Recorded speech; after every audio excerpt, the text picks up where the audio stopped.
ஹாய்ங்க. இது தைப்பூசம்காக நாங்க போயிருக்கக்கூடிய 3வது கோவில் தாங்க இது. இந்த கோவில் வந்து குமரஞ்சேரி அப்படிங்கிற ஊர்ல வந்து ரொம்ப ரொம்ப அழகா ஒரு வயலுக்கு நடுவுல முருகர் அவ்வளோ அழகா அமைஞ்சிருக்காருங்க. குமாரசுவாமி திருக்கோவில் பார்த்தீங்களா? எப்படி இருக்காருன்ட்டு. இங்க சுத்தி ஏதாவது வீடு இருக்குமாக்கா? பெரிய பெரிய பில்டிங்ஸ் இருக்குமா? நிறைய ஃபெசிலிட்டிஸ்லாம் இருக்குமான்லாம் கேட்டிங்கன்னா, ஒண்ணுமே இருக்காதுங்க.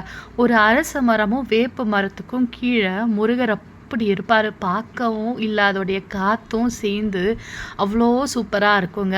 இந்த கோவிலுக்கு வீடு கட்டணுனோ, இல்ல குழந்தைக்காக ப்ரே பண்ணிக்கிட்டு வரவங்களோ வரலாம். தாராளமா வந்து ப்ரே பண்ணிக்கலாம். இல்ல கல்யாணம் ஆகாதவங்கன்னு சொல்லிட்டு நம்ம வந்து ப்ரே பண்ணிட்டு போனா கண்டிப்பா நடக்குங்கிறது இந்த கோவிலோடைய ஒரு ஐதீகமா இருக்குங்க.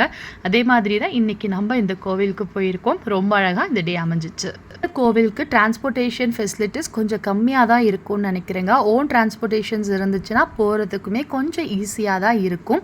வீடியோ பிடிச்சிருந்தா லைக் பண்ணுங்க. நம்ம சேனலுக்கு சப்ஸ்கிரைப் பண்ணுங்க. பாய்.